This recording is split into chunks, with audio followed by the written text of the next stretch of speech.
रासगोविंदपुर थाना पक्षर साइबर सुरक्षा सचेतनता कार्यक्रम।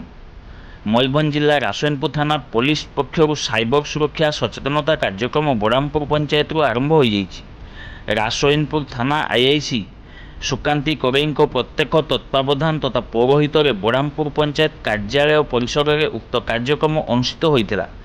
आज डिजिटल दुनिया रे साइबर क्राइम समाज पई एक विपद पलटि। सचेतनतार अभाव फल साइबर क्राइम वृद्धि पाई चली। साइबर क्राइम अपराधी शिकार हेबारु रक्षा पाइबापी ओडिशा पुलिस सरकार अन्य विभाग तथा प्रमुख बैंक मानक सहित मिसी चलित अक्टोबर मासरे एही साइबर सुरक्षा अभियान आरंभ करिसेंति।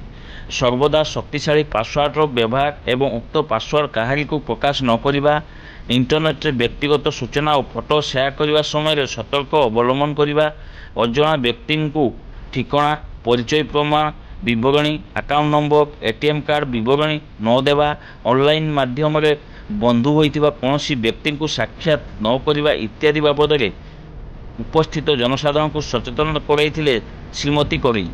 सेहीपरि ऑनलाइन माध्यम रे शिशु अश्लील संवेदनीय विषय वस्तु को केबे भी ब्राउज न करवा, कारण यह साइबर अपराध और आईन अनुजाई दंडनीय बोली कहिथिले।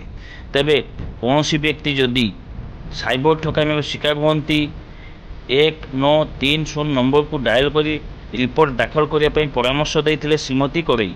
उक्त कार्यक्रम में श्रीमती कोरेई समेत सब इन्स्पेक्टर लक्ष्मीप्रिया लेंका समेत बड़ामपुर फांडी अधिकारी आसनपुर थाना पुलिस कर्मचारी उपस्थित रही कार्यक्रम में सहयोग करते।